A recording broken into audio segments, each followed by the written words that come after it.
Mannaggia Pataturk.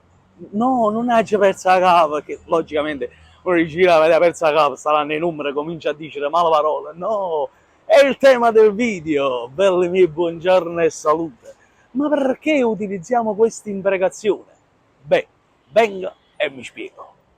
Di imprecazioni ne facciamo tante, ce ne stanno tante. Infatti volevo ripercorrere un po' questa serie dei mannaggia che utilizziamo, e partendo proprio dalla massima che è mannaggia Pataturk.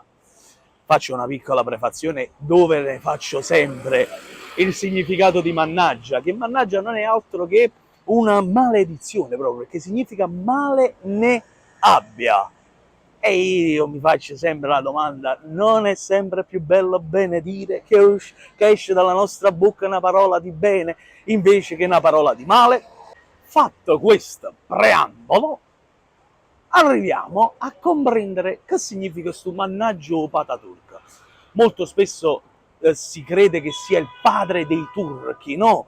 Che venga da Ataturk, che è Mustafa Kemal, che è stato il fondatore, il presidente della Repubblica Turca, no?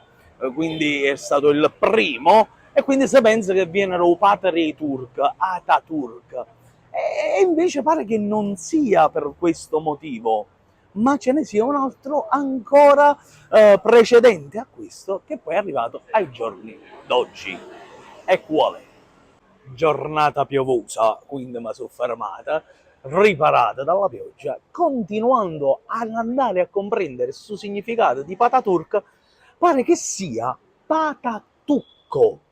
Che cosa? Patatucco. E venga dalla fusione di due parole, patate e crucco. Ed è arrivata a noi dalla guerra, dalla prima guerra, che utilizzavano gli italiani per prendere in giro i soldati austriaci tedeschi, austro-tedeschi. Perché i soldati italiani utilizzavano prendere in giro, o meglio soprannominare i soldati austro-tedeschi in questo modo? Perché pare che i soldati austro-tedeschi mangiavano assai patana, proprio patana capala, proprio tante patate.